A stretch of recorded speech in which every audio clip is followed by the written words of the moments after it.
The funeral service in Savannah had just concluded in a haunting silence, but the true storm only began the moment we stepped into the living room.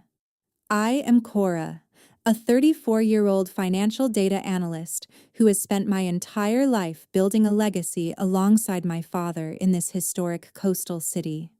The air was thick with tension as my stepmother Regina, alongside her son Archer, stood before me with an arrogance that felt like a physical blow.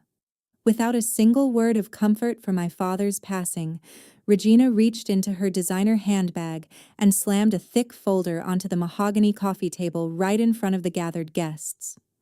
Archer leaned against the doorframe with a predatory smirk while he watched his mother slide a formal eviction notice across the polished surface toward my shaking hands. Regina looked me dead in the eyes with a coldness that froze my blood as she declared that the house and all the company shares now belonged exclusively to them. Archer chuckled under his breath while he mocked my sudden downfall, claiming I was now a penniless outsider with no right to step foot on this property ever again. Instead of breaking down in tears or begging for mercy as they clearly expected, I simply stared at the documents and felt a strange sense of calm wash over me. I looked at the signatures on those papers and slowly began to smile because I recognized a fatal flaw in their poorly constructed forgery. The house and the shares are ours now. Pack your things and get out of here. If you are curious to see how a simple smile can dismantle a web of lies and greed, please hit the subscribe button and turn on notifications. Your support helps me bring these intense stories of justice to life, so leave a like and stay tuned to see exactly how I turn the tables on those who thought they could take everything from me. Everything started 6 years ago when my father brought Regina home after a long period of living in solitude following the day my mother passed away. Dad looked happier than he had been in years, but I noticed a subtle shift in the household dynamics almost immediately after she moved into our Savannah estate. Regina began her tenure as the lady of the house with a gentle demeanor that quickly sharpened into a cold, calculated control over every daily routine we once cherished. She replaced the long-standing staff with people loyal only to her, effectively ensuring that every whisper within these walls reached her ears before mine. I watched as she rearranged the furniture and eventually the very fabric of our family life while Dad remained blinded by the affection she performed so perfectly in his presence. The tension between me and Regina's son Archer became an exhausting fixture of my daily existence as he constantly sought ways to provoke me. Archer lacked any real business acumen, yet he insisted on inserting himself into the highest levels of our family's supply chain company. He frequently spent his afternoons making disparaging remarks about my management style, while trying to smear my reputation during private dinners with my father. I remember one specific evening when Archer accused me of mismanaging a major shipment, even though the delay was entirely due to his own documented incompetence at the warehouse. Dad simply sighed and asked me to be more patient with my new brother, a request that felt like a sharp needle piercing the bond we had spent decades building. As a financial data analyst, I began to notice disturbing discrepancies in the company's quarterly reports that suggested significant amounts of capital were being siphoned away. These financial leaks always seemed to coincide with the mysterious special projects that Archer claimed to be spearheading under Regina's quiet encouragement. I tracked several wire transfers to shell companies that had no physical address or legitimate business purpose within the state of Georgia. When I finally gathered enough evidence to present a clear picture of this embezzlement, I approached Dad in his study with a heavy heart and a stack of incriminating documents. He barely looked at the spreadsheets before pushing them back across the desk, insisting that Regina had assured him these were necessary investments for our future expansion. The blind trust my father placed in Regina allowed her to systematically isolate me from the core operations of the business we had grown together. I was gradually removed from executive meetings and CC'd on fewer emails until I found myself working in a satellite office far from the center of power. It was a humiliating transition that Regina handled with a sickeningly sweet smile, often telling me that I looked tired and needed a lighter workload for my own well-being. Archer took over my former responsibilities with an arrogance that was hard to stomach, frequently parading his newfound authority in front of the employees who had known me since I was a child. I realized then that my father's heart was no longer governed by logic, but by the carefully crafted illusions Regina fed him every single day. Instead of erupting into useless arguments or screaming about the unfairness of my situation, I chose to endure the disrespect in absolute silence. I knew that an emotional outburst would only play into their narrative that I was becoming unstable or resentful of my father's new marriage. I spent my late nights at the office silently gathering more data and securing digital footprints that Regina and Archer were too arrogant to cover properly. Every snub and every condescending comment from Archer became fuel for my resolve to protect what remained of my father's legacy from these scavengers. I continued to play the role of the dutiful daughter while I meticulously built a fortress of evidence that would eventually bring their house of cards crashing down. My silence was not a sign of defeat, but a strategic retreat, while I waited for the perfect moment to strike back with the truth. 6 months before the tragedy occurred, my father's health began to decline rapidly in a way that defied explanation, following the elaborate dinners Regina prepared every evening. What started as minor fatigue soon transformed into a deep, disorienting lethargy that kept Dad confined to his wing of the house for days at a time. Regina immediately established a strict security perimeter around his quarters and forbade me from approaching his bedroom under the guise that he required absolute silence to recover. She claimed that the doctors had ordered a period of total isolation, yet I never saw our longtime family physician enter through the front gates during those weeks. Archer took full advantage of this window to isolate my father even further, acting as a self-appointed gatekeeper who decided which information reached Dad's ears. Every time I attempted to force my way upstairs, Regina would block the hallway with a cold stare that signaled her total takeover of our domestic life. During this period of forced isolation, Archer began pressuring my father to sign various financial authorization papers without any legal representation present in the room. I watched from the shadows as Archer carried stacks of legal documents into the master suite, returning hours later with a triumphant expression that turned my stomach. He was clearly moving to consolidate power over the family estate while Dad was too weak to ask the necessary questions about what he was signing. When I confronted Archer in the hallway about the absence of our family lawyer, he simply brushed past me with a condescending remark about my lack of trust in our new family structure. It became increasingly clear that they were systematically stripping Dad of his agency while he was trapped behind those heavy oak doors. My suspicion grew into a constant gnawing anxiety that kept me awake long into the humid Savannah nights as I planned my next move. The situation reached a breaking point when I discovered several strange, unlabeled medication bottles discarded in the kitchen trash can late one Tuesday evening. I meticulously documented the appearance of the pills and cross-referenced them with Dad's official prescriptions, only to realize they were not part of his standard medical regimen. These substances seemed to be potent sedatives that explained his sudden inability to hold a conversation or even recognize my voice when I called out from the hallway. I kept one of the blue capsules as evidence, hiding it away in my safe, while I debated whether to contact the local authorities immediately. The presence of these unknown chemicals suggested a level of calculated cruelty that I had previously hoped Regina was incapable of executing. I felt a chill run down my spine as I realized that the woman my father loved was likely the very person orchestrating his physical and mental collapse. A massive argument finally erupted in the grand foyer when I demanded that we transport Dad to an independent hospital for a comprehensive toxicology screening. Regina's calm facade shattered instantly as she stepped toward me with a level of vitriol that left no room for negotiation or further discussion. She accused me of being a resentful daughter who was trying to sabotage her father's delicate recovery out of sheer jealousy for her position. Regina stood her ground at the foot of the stairs, her voice echoing through the house as she made it clear that my presence was barely being tolerated. She refused to allow any outside medical intervention, claiming that she alone knew what was best for her husband during this difficult time.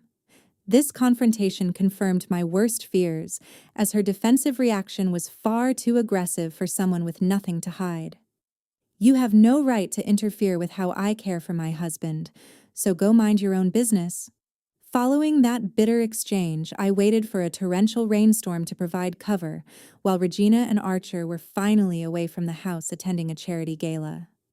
I slipped into Dad's private study and began the high-stakes process of backing up every single byte of data from his personal computer onto an encrypted drive. My hands were steady despite the adrenaline as I bypassed the security protocols to access his private communications and recent financial transactions. I found a trail of deleted emails that pointed toward Archer's direct involvement in several fraudulent real estate deals that Dad would never have approved in his right mind. The process took nearly 3 hours, but I managed to secure the digital footprints of their betrayal just moments before their car pulled back into the driveway. I retreated to my room with the drive hidden in my palm, knowing that I finally held the weapon I needed to dismantle their elaborate web of lies. 2 months before the funeral, I knew I could not fight this battle alone, so I reached out to my father's longtime and most loyal attorney, Silas. We met secretly at a nondescript office far from the downtown district to avoid any wandering eyes from Regina's circle of informants.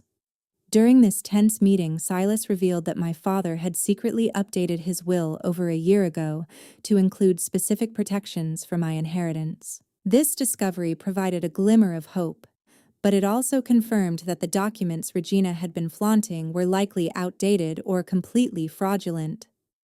Silas handed me a digital copy of the authentic will, advising me to keep it hidden until the legal proceedings reached a critical tipping point. I left that office with a renewed sense of purpose, knowing that the law was finally on my side, despite the chaos at home. It was during this time that I realized Regina was working behind the scenes with a shady individual posing as a legitimate legal counselor. This man, who claimed to be an expert in estate planning, was actually helping her draft an entirely new supplemental will to override my father's wishes. I observed them huddled together in the sunroom, whispering over stacks of paperwork that looked nothing like the official documents from our family firm. Regina seemed desperate to finalize this forgery before Dad's condition deteriorated further, often guiding his hand to sign pages while he was barely conscious. I recorded these sightings in a secret ledger, noting the exact times and dates that this imposter visited our home under the cover of night. Their arrogance was so profound that they didn't even bother to close the curtains while they plotted to dismantle my future. To gain a tactical advantage, I contacted my best friend Gideon, who possessed the technical expertise needed to breach the villa's security systems. Gideon began by remotely hacking into the existing surveillance network to record every private conversation occurring within the master suite and the dining hall. We spent countless hours reviewing the footage, watching as Regina and Archer dropped their masks of concern the moment they thought they were alone. These recordings captured Regina discussing the exact dosages of the sedatives she was using to keep my father in a state of perpetual confusion. Gideon ensured that every clip was time-stamped and encrypted on a secure server that Regina's hired hackers could never hope to locate or delete. This digital evidence was the missing piece of the puzzle that would eventually prove their criminal intent to a jury. The surveillance also revealed a shocking truth about Regina's personal life that shifted the entire dynamic of our investigation. We discovered that Regina was involved in a sordid affair with the very same man she had hired to pose as the fake attorney. The camera captured them sharing intimate moments in my father's own study while they discussed their plans to seize the villa and liquidate the company assets. They planned to sell the estate immediately after the funeral and move the proceeds to an offshore account where I could never reach them. Hearing Regina laugh about how easily she had fooled my father was the most painful part of the entire process, yet it solidified my resolve to destroy her completely. Gideon remained a steady source of emotional support during these dark revelations, constantly reminding me to stay focused on the ultimate goal of justice. While Regina focused on her romantic schemes, Archer began to show the true extent of his financial desperation by targeting our family's private collection. He started quietly removing high-value artworks from the gallery walls and listing them for sale on the black market to settle his mounting gambling debts. I caught him one afternoon while he was clumsily wrapping a rare 18th-century landscape painting in bubble wrap in the back of the garage. Archer tried to claim he was simply taking it for professional cleaning, but the lie was as transparent as his greed. I stood there watching him with a cold expression, realizing that he was literally stealing the history of my family to cover his own pathetic failures. It was at that moment that I decided to break my silence and let him know that I was fully aware of his pathetic crimes. The night my father passed away was hauntingly silent, as not a single ambulance siren was heard, despite him falling into a deep coma early that evening. I paced the hallway outside his bedroom while noticing the eerie absence of any medical equipment or professional caregivers who should have been attending to a dying man. Regina sat casually in the grand living room downstairs, sipping an expensive glass of red wine while her husband drew his final labored breaths just a few yards away. Her indifference was so profound that she didn't even bother to turn down the volume on the television, while the rest of the house felt like a tomb. I tried to rush to his side when I heard his breathing change, but Archer stepped into my path and physically blocked the doorway with a sneer of pure contempt. He told me that I was nothing more than a stranger in this house now, and that my presence was no longer required in his mother's domain. The chaos of the moment intensified as Archer pushed me back toward the stairs, declaring that the family hierarchy had officially shifted in their favor. I realized then that they were intentionally delaying any medical call to ensure that Dad wouldn't have a single moment of clarity before the end. While Archer was distracted by a phone call from their shady legal accomplice, I managed to slip into the small storage room where Dad kept his old fishing gear. My hands brushed against a dusty wooden box tucked away under a pile of old blankets, and I remembered him mentioning it during one of our last private walks. I pried the bottom panel open and discovered a handwritten letter addressed specifically to me, hidden beneath a layer of old family photographs. The ink was slightly smudged, but the message inside contained horrifying truths about the woman Dad had unfortunately invited into our lives. The letter confirmed that my father had realized he was being systematically poisoned months ago, yet he had chosen to remain silent to protect me from their immediate wrath. He wrote that he had been secretly documenting the changes in his health and the suspicious behavior of Regina since she first took control of his meals. Dad explained that he didn't want me to act too soon and risk my life before he could secure the necessary legal safeguards through Silas. He had intentionally played the part of the oblivious victim to buy me enough time to gather the digital evidence Gideon was currently securing on our servers. Reading his words of love and sacrifice made my heart ache with a mixture of grief and a burning desire for absolute retribution. I tucked the letter into my inner pocket just as I heard Regina's sharp voice announcing that the master of the house was finally gone. Regina did not waste a single second on mourning as she immediately ordered the total seal of my father's private office after confirming he had no heartbeat.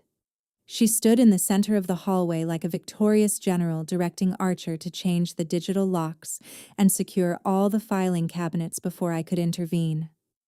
They didn't even wait for the coroner to arrive before they began discussing which pieces of furniture they would replace first. Archer looked at me with a triumphant grin that revealed the full extent of his mother's influence over his twisted morals. He moved toward the office door and slammed it shut, turning the key with a deliberate click that echoed through the silent corridor. I stood there watching them, my silence mistaken for defeat, when it was actually the cold resolve of a woman who now held the ultimate proof of their crimes. 3 hours after being evicted from the villa with only a single suitcase to my name, I sat in the office belonging to Silas with the most important file of my entire life resting on my lap. The cold air of the legal chambers felt like a sanctuary compared to the suffocating betrayal I had just escaped at the family estate in Savannah. Silas looked over the authentic documents we had secured earlier and immediately moved to activate a specific protection trust clause that my father had installed years ago for such a crisis. This legal maneuver allowed us to freeze every single corporate bank account associated with the family business across the entire state of Georgia within minutes. Regina would soon discover that her presumed victory was hollow because she no longer had the liquid capital required to maintain her lavish lifestyle or pay her conspirators. I felt a surge of grim satisfaction as I watched the confirmation lights blink on the computer screen while we systematically cut off her financial oxygen. Gideon joined us shortly after the accounts were frozen to provide the digital forensic evidence he had spent weeks meticulously harvesting from the house servers. He presented a series of encrypted logs that proved Regina had bypassed security protocols to access my father's private banking credentials on the very night he passed away. The timestamps on these unauthorized transfers coincided perfectly with the moments when Dad was supposedly under her care in the master suite. Gideon had also managed to recover a deleted conversation where Regina instructed her accomplice to expedite the document forgery before the funeral began. This technical evidence provided the undeniable proof of criminal intent that Silas needed to file a formal complaint with the district attorney's office. We now had a digital map of their treachery that was far more reliable than any testimony they could ever hope to provide in court. With the financial assets secured, I began contacting the major shareholders of the company to demand an emergency meeting regarding the future of our leadership. I spent the next several hours on the phone explaining the situation to investors who had trusted my father for decades, while they expressed their growing concern over Archer's recent behavior.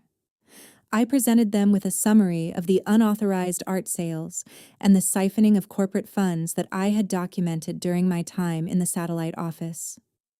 The shareholders were horrified to learn that Archer had been using company resources to settle his personal gambling debts instead of growing the family legacy. By the end of the evening, I had secured enough votes to initiate a temporary removal of Archer's executive authority, pending a full internal investigation into his management. It was the first step in reclaiming the territory that Regina thought she had permanently seized for her son. Our deeper analysis of the recent financial records revealed that Regina had already moved more than $2 million into an offshore account held under the name of her secret lover. Silas traced the complex web of wire transfers back to a shell corporation that had been established just weeks after Regina first moved into our home 6 years ago. This discovery proved that her plan to dismantle my father's wealth was not a sudden impulse, but a long-term strategy designed to leave me with nothing. The audacity of her greed was staggering, yet it only served to strengthen my resolve to bring every single detail of her affair and theft into the light of a courtroom. We spent the remainder of the night preparing the affidavits and legal filings that would serve as our opening salvo in the coming litigation. I was no longer the grieving daughter they could easily push aside, because I was now a woman armed with the truth and the resources to enforce it. I prepared myself mentally for the final legal confrontation that would decide the fate of my father's memory and the entire Vaughn family heritage. The weight of the responsibility felt immense, yet I found strength in the knowledge that Dad had anticipated this struggle and left me the tools to win it. Regina and Archer were likely celebrating their perceived takeover at this very moment, unaware that the walls were already closing in around them from every direction. Every document we signed and every strategy we mapped out brought us one step closer to the inevitable day of reckoning for those who had exploited my father's kindness. I looked at the portrait of my mother and father on my phone and promised them that I would not rest until the villa was cleansed of the parasites who currently occupied it. The following morning, I returned to the villa accompanied by Silas and a team of economic police officers, to the utter amazement of Regina and Archer. They were lounging in the breakfast nook, as if they already owned the foundations of the house, but their smug expressions vanished the moment they saw the uniformed authorities entering through the grand foyer. Regina tried to block our path with her usual air of unearned authority, yet Silas moved forward with a calm confidence that silenced her immediately. He presented a legally binding search warrant alongside the original will, which stood as the highest legal authority regarding my father's extensive estate. Regina's hands began to tremble as she realized that her days of unchecked manipulation had officially come to an end within these walls. The officers began securing the premises while Silas explained the severe legal consequences of obstructing a formal investigation into corporate fraud and document forgery. The situation devolved into a scene of absolute panic and humiliation as every credit card belonging to Regina and Archer was declined for payment on the spot. Archer had been trying to order an expensive celebratory meal for his friends, but the waiter from the club called back to inform him that his accounts had been frozen by the state. I watched the color drain from his face as he realized that the financial lifeline he had been abusing was now completely severed. Regina frantically checked her mobile banking app only to find that she had been locked out of every joint account she once shared with my father. They were suddenly powerless in the very house they had tried to steal, stripped of the wealth they had not lifted a finger to earn. The staff members who had previously been intimidated by Regina now looked on with a sense of quiet justice as the balance of power shifted back to its rightful place. The investigation intensified when the police found concrete evidence of signature forgery within the supplemental will that Regina had arrogantly thrown in my face just the day before. Forensic experts in the study pointed out several inconsistencies in the ink and the pressure of the strokes that proved Dad had not signed those documents voluntarily. Regina attempted to claim that Dad had been in a state of high clarity when he made the changes, but our evidence of his sedation made her lies fall apart instantly. The fake attorney she had hired was nowhere to be found, leaving her to face the mounting criminal charges without any professional protection. I stood by the window and watched as the officers began cataloging the stolen artworks Archer had attempted to hide in the basement for his black market buyers. Every piece of evidence we gathered was a nail in the coffin of their elaborate scheme to dismantle the Vaughn family legacy. The final blow to Regina's composure came when we received a call confirming that her lover, the imposter attorney, had been arrested at the border while trying to flee with a massive amount of company cash. He had been carrying several offshore account documents and a suitcase full of laundered funds that Regina had instructed him to secure for their future escape. This arrest provided the final link in the chain of criminal conspiracy that Silas needed to ensure Regina would never see the outside of a courtroom for years.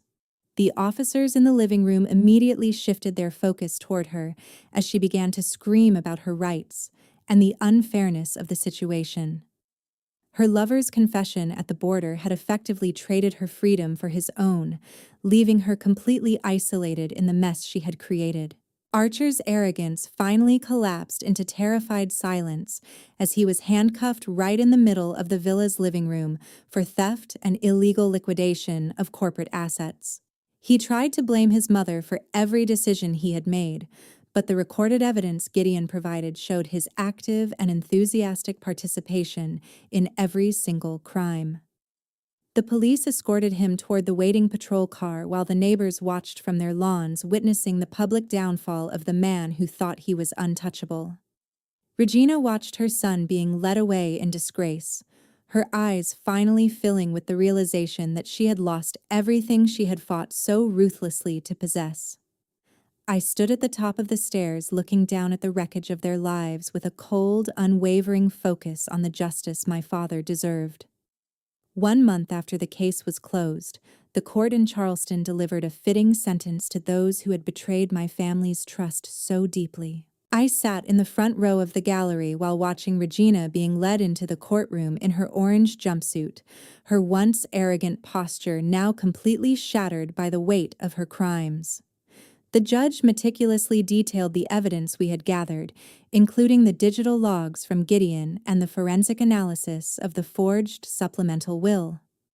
Regina received a sentence of 15 years in prison for fraud and conspiracy to commit large-scale asset misappropriation within the state of Georgia.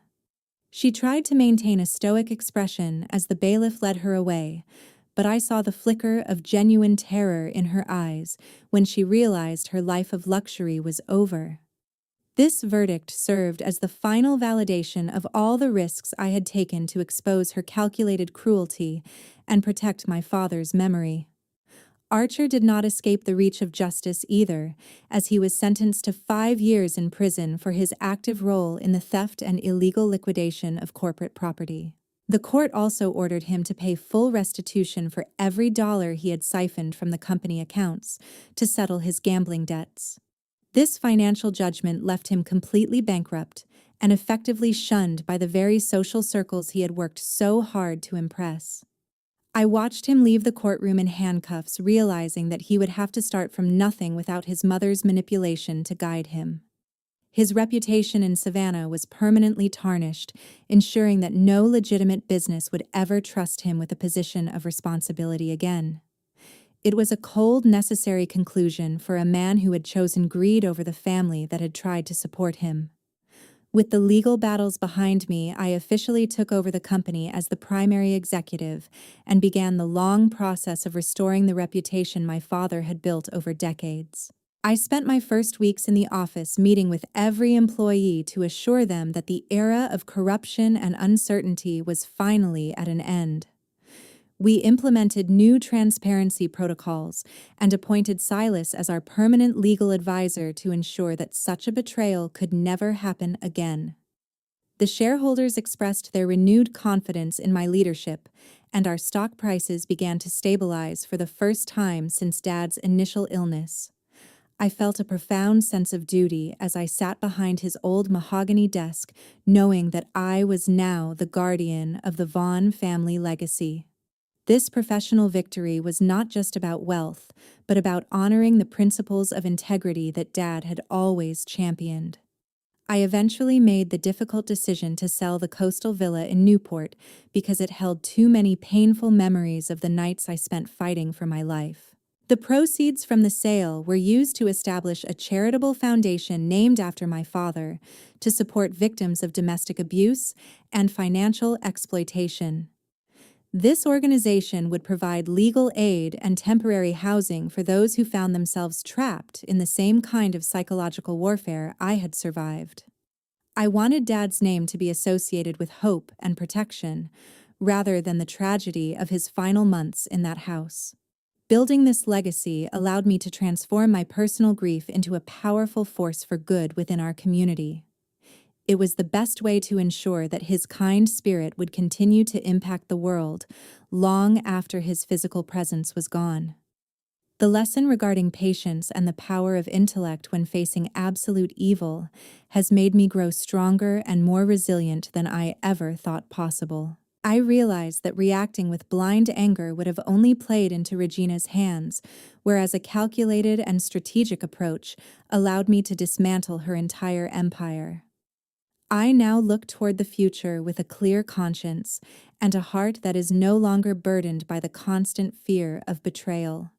The journey was grueling, yet it taught me that justice is achievable when one has the courage to stand their ground against overwhelming odds.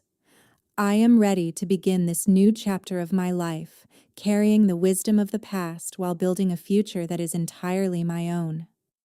My father's quiet strength continues to guide me as I move forward into the light of a new day. Before we end today's story, I want us to pause for a moment to look deeper into what just happened. Don't click away yet, because this script isn't just a drama. It's a costly lesson about staying sharp when it comes to family relationships and inheritance. In my view, Cora's greatest strength wasn't the money she recovered, but her terrifyingly calm demeanor in the face of betrayal. In reality, greed always leaves behind massive legal loopholes, and only through intellect and patience can we truly protect the legacy built by previous generations. Wealth can be rebuilt, but lost trust and stained honor are gone forever. If you were in Cora's shoes, would you have the patience to smile and gather evidence as she did? or would you choose to confront them immediately? If you have a different or smarter way to handle this, please leave a comment below so we can discuss it together. Thank you so much for listening until the very end of this story. Don't forget to like and share if you found this video meaningful.